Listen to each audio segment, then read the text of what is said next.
नमस्कार। आप देख रहे हैं कल्चर मीडिया। मैं हूं आपके साथ चंद्रभूषण कुमार। हमने एक यात्रा की शुरुआत की है, जिस यात्रा का नाम हमने प्रबल दावेदार उम्मीदवार यात्रा दिया है। अब इस नाम में हमें सीतामढ़ी जिला में खास करके सभी विधानसभा क्षेत्रों में जा करके जो अलग अलग पार्टियां के अलग अलग कई दावेदार हैं, उनके दावेदारी को लेकर के हम लोग खास बातचीत करेंगे और उस दावेदारी में देखेंगे कि कौन से उम्मीदवार सबसे प्रबल दावेदार हैं और वहाँ की जनता उनके बारे में क्या राय रखती है, इसको लेकर के भी हम लोग बातचीत करेंगे। इस कड़ी में सबसे पहले हम सीतामढ़ी जिला के परिहार विधानसभा क्षेत्र में है और परिहार विधानसभा क्षेत्र से राजद के तरफ से प्रबल दावेदारी रखने वाले, किसी परिचय के मोहताज नहीं, पटना विश्वविद्यालय के पूर्व छात्र नेता सह अगर स्वास्थ्य सेवा के नाम से जाने जाने वाले वाल्मीकि यादव जी हैं। उनसे हमारी बातचीत होगी। कई कड़क सवाल पूछेंगे कि आखिरकार उन्हें टिकट किस आधार पर दिया जाएगा। कई सारे बातें हम लोग करेंगे। उसको लेकर के सबसे पहले सर, आपका बहुत बहुत स्वागत है मेरे इस चैनल पे। बहुत बहुत धन्यवाद आपको जी। आगे बताइए। सबसे पहले सर, हम लोग जो एक यात्रा की शुभारंभ की है, इस यात्रा का नाम हम लोगों ने प्रबल दावेदार उम्मीदवार यात्रा दिया है। अब इसका हम रीज़न ये रहा है कि जैसे अपने परिहार विधानसभा की हम बात करेंगे, क्योंकि आप राजद से उम्मीदवारी पेश किए हैं, तो राजद के कई सारे उम्मीदवार हैं, तो आपको किस आधार पर पार्टी टिकट? देखिए, बिल्कुल हम राष्ट्रीय जनता दल के सक्रिय कार्यकर्ता रहे हैं। हम छात्र जीवन से पटना विश्वविद्यालय से 2001 से लेकर आज तक राष्ट्रीय जनता दल के हर एक कार्यक्रम में हमारी सहभागिता रही है और ख़ास करके इस परिहार विधानसभा के अंदर हमारी एक बड़ी ताकत है और सामाजिक सेवा की ताकत है। आपका सवाल है कि किस आधार पर आपको पार्टी कैंडिडेट बनाए। निश्चित तौर पर ये सवाल आपका लाजमी है। कई कैंडिडेट है। मेरा दावा इस विधानसभा क्षेत्र पे है, इसलिए है कि राष्ट्रीय जनता दल यहाँ लगातार 3 बार से वैश्य समाज के लोगों को उम्मीदवार बनाते आ रहा है और तीनों बार हम लोग को मदद करने के बावजूद भी हारते गया है और भारतीय जनता पार्टी से यादव समाज के उम्मीदवार जीतते रहा। यहाँ पर एक सवाल ये होगी कि जो हमारे राष्ट्रीय जनता दल पार्टी है, वो पार्टी की जो सबसे ज़्यादा मेंटलिटी रहा है कि जो राजद का जो मूल वोटर है वो यादव और मुसलमान है, और यादव मुसलमान के अलावा कोई तीसरी ऐसे जातिगत समीकरण को लेकर के वो लोग कैंडिडेट को देते हैं कि वहाँ से कुछ वोटों को लाया जाए ताकि हम जीत सके। तो फिर उस आधार पर भी पार्टी चुनाव हार रही है। अगर आप तो यादव समाज से आते हैं, जो खास करके आरजेडी का ही वोटर है, तो फिर आप कैसे अपनी जीत को देखिए में बदल पाएंगे? यहाँ राष्ट्रीय जनता दल के कैंडिडेट का हारने का सबसे बड़ा कारण है कि कैंडिडेट के प्रति उत्साह नहीं होता है आम पब्लिक में। नंबर 2, हम यादव समाज के लोग हैं। निश्चित तौर पे मेरा जाति यादव है, लेकिन मेरा कार्य क्षेत्र यादव समाज से हट करके तमाम इंटायर कास्ट एंड कम्युनिटी के लिए है। चूँकि बर बीमार लोगों की हम सेवा करते आ रहे हैं। तकरीबन 7,500-8 हज़ार परिवार को हमने अपने स्तर पे जितना हो सकता है जान बचाने का काम किया है। वो हर जाति वर्ग का लोगों है। दूसरा चीज़ कि यादव समुदाय के कैंडिडेट नहीं होने के कारण और बीजेपी से यादव कैंडिडेट होने के कारण 30 से 35% वोट यादव समाज का उस पर चला जाता है। यादव और मुसलमान का यहाँ बड़ी तादाद है। यदि मुझे लड़ाता है तो यादव और मुसलमान का लगभग 95% वोट बिखराव से बच जाएगा। और दूसरा, मेरा जो कनेक्टिविटी है वो किसी भी कैंडिडेट के पास नहीं है। मेरा हर जाति वर्ग, खास करके अति पिछड़ा समुदाय के लोगों को, वैश्य समुदाय के लोगों में हमने जो जान बचाने का काम किया है, वो मेरा पर्सनल कनेक्टिविटी है लोगों में। उसका तकरीबन 20 से 25 हज़ार वोट मेरा अपने क्रेडिट पर मिलेगा। तो यादव और मुसलमान के वोट जब बिखराव से रुक जाएगा और 20 से 25 हज़ार वोट को हम जब जोड़ेंगे, तो निश्चित तौर पर राष्ट्रीय जनता दल उत्तर बिहार में पहला रिजल्ट परिहार विधानसभा से देगा। तो यहाँ पे वाल्मीकि जी का पहला मानना यह है कि यहाँ जो भी उम्मीदवार होते हैं वो वैश्य समाज के होते हैं, उनमें जो उत्सुकता दिखता है लोगों में उसके प्रति बहुत कम है। और इनका मानना है कि हमने जाति के अलावा अपने जो स्वास्थ्य के प्रति लोगों की जान बचाने का काम किया है वो हर वर्ग समुदाय से जुड़ा हुआ है, और हर वर्ग के लोग को इन्होंने जान बचाया है वो लोग इनके साथ खड़े हैं, इसलिए आपकी दावेदारी कहीं ना कहीं मजबूत दिख रही है। इसके बाद अगर दूसरा सवाल आपसे ये होगा कि यदि आपको टिकट पार्टी देती है तो आपके पास जीतने के लिए क्या रोड मैप है?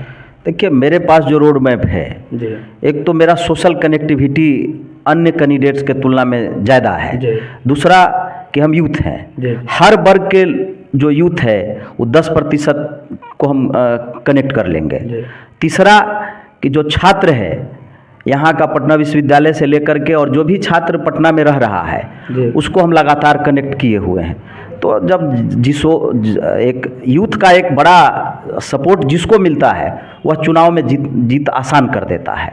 तो मेरे पास जो रोड मैप है, एक तो सामाजिक सेवा का रोड मैप है, दूसरा पार्टी का एक मजबूत जनाधार है। यहाँ आप विगत लोकसभा चुनाव में देखे होइएगा, हमने यहाँ बहुत बढ़िया काम किया है। यादव और मुसलमान के अलावा हमने अपना जो काम किया था अति पिछड़ा समाज में, दलित समाज में, उस वोट को जोड़ने का काम हम 1 महीना के अंदर किए।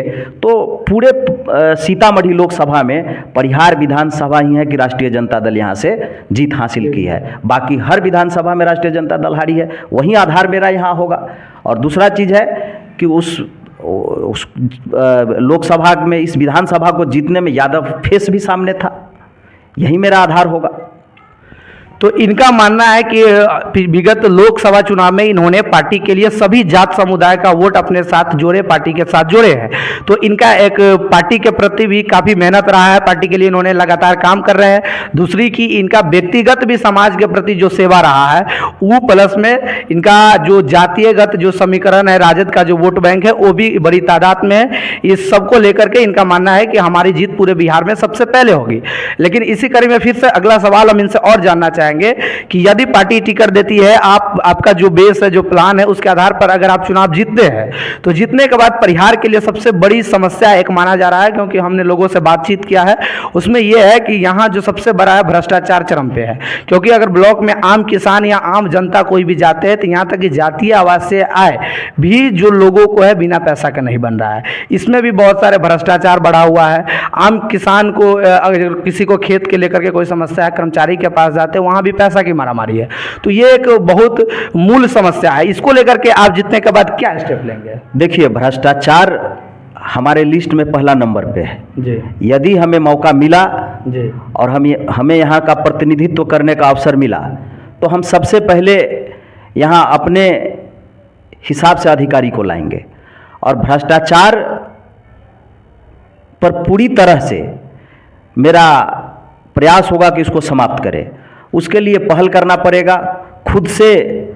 यदि कोई व्यक्ति आकर के हमें कहा कि मेरा कोई काम में कोई अधिकारी कर्मचारी हमसे पैसा मांग रहा है तो उसको हम खुद से मॉनिटरिंग करेंगे, उसके साथ जाएंगे और मेरा कोशिश होगा कि जीरो टॉलरेंस पर लाकर भ्रष्टाचार को खड़ा करें।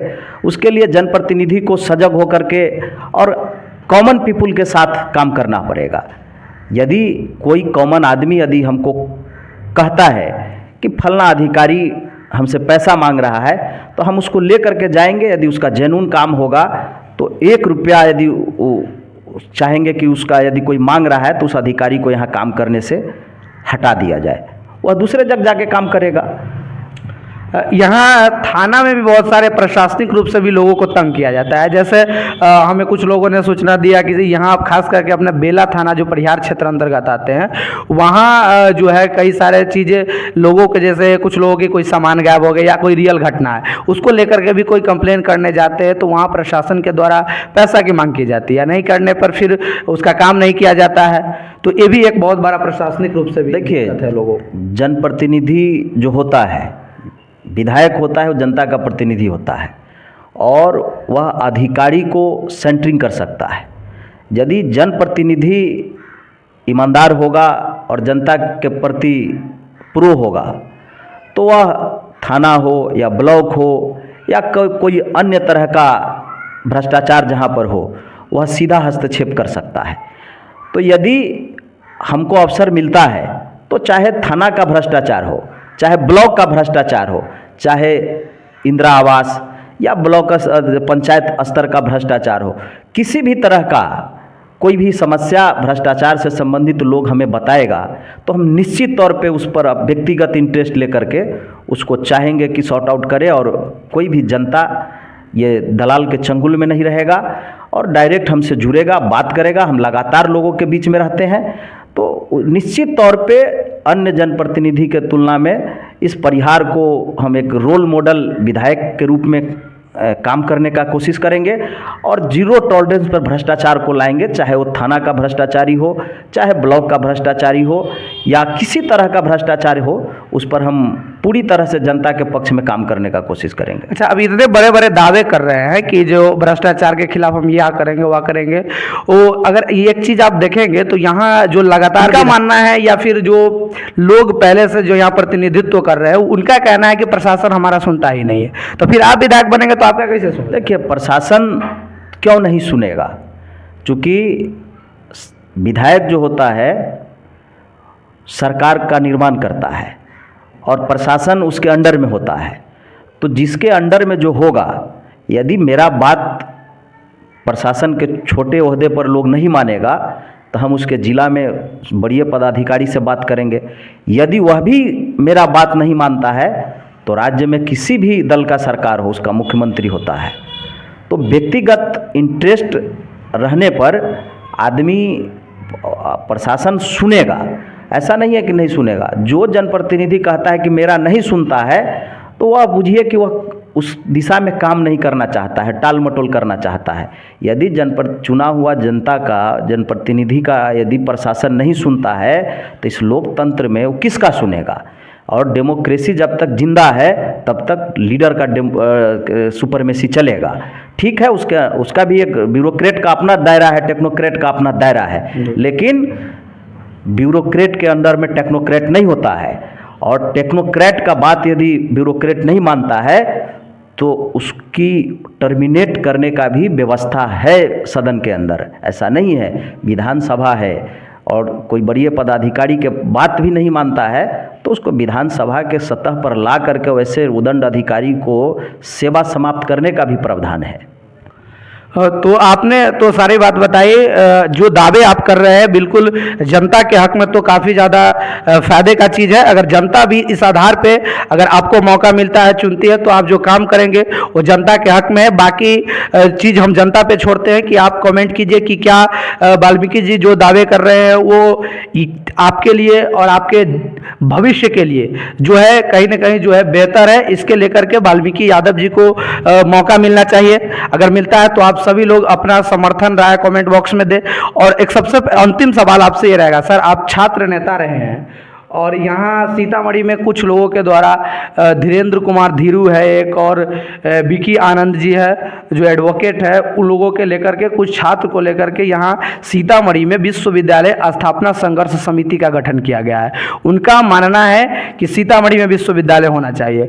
जिन्होंने डीएम को अपना लेटर भी सुपुर्द किया है उसमें कई चीज़ों का उन्होंने जिक्र किया है, जिसमें उनका मानना है कि सीतामढ़ी में जो है निम्न स्तर का शिक्षा जो है प्राथमिक अक्षर पर 96% से ज़्यादा है औसत, लेकिन वही शिक्षा उच्च स्तर पर जाने के बाद घट करके 16% तक आ जाता है। ये एक बहुत बड़ा चुनौती है। सीतामढ़ी धार्मिक और ऐतिहासिक रूप से बड़ा रहा है, लेकिन यहाँ शैक्षणिक और जो आर्थिक रूप से यहाँ बहुत पिछड़ेपन है। जो देश के निचले स्तर से आते हैं तो यहाँ के जो बच्चे हैं, खास करके अगर ग्रेजुएशन लेवल का भी पढ़ाई करते हैं या फिर मास्टर का डिग्री पीएचडी करना हो तो उन्हें अलग यूनिवर्सिटी में जाना पड़ता है। खास करके यहाँ बच्चों को एक समस्या ये आती है कि बच्चे अगर ग्रेजुएशन में पढ़ रहे हैं तो उनका क्या होता है कि कहीं कोई मिस्टेक हो जाता है, नाम हो या फिर एड्रेस हो या फिर अब्सेंट कर दिया जाता है एग्जामिनेशन में, फिर उनको सुधार कराने के लिए उन्हें यूनिवर्सिटी जाना पड़ता है, वहाँ खर्चा होता है, वहाँ भी किसी न किसी बिचौलिए के माध्यम से काम होता है, डायरेक्ट तो स्टूडेंट का काम होता नहीं है। तो यहाँ के छात्र और छात्राओं के लिए एक बड़ी समस्या है और उनका मानना वो लोग इसको लेकर के अपना एक जो है जो ये समिति बनाया है, इस पर आपका क्या विचार है और इस लोगों को क्या सहयोग करें? देखिए, निश्चित तौर पे जनसंख्या बढ़ते जा रहा है तो विश्वविद्यालय की संख्या भी बढ़नी चाहिए। सीतामढ़ी एक ऐतिहासिक स्थल रहा है और उत्तर बिहार का ये आखिरी ज़िला है, नेपाल से सटा हुआ ज़िला है, तो यहाँ एक विश्वविद्यालय होना चाहिए। यदि हमें अवसर मिलेगा तो उस मुहिम में हम उन लोगों का साथ देंगे, और विश्वविद्यालय बनाना मुख्यमंत्री का अंडर में आता है, तो हम लोग जब मौका मिलेगा तो हम लोग वहाँ बात करके यहाँ एक विश्वविद्यालय स्थापित करने का पूरा सहयोग और समर्थन करेंगे।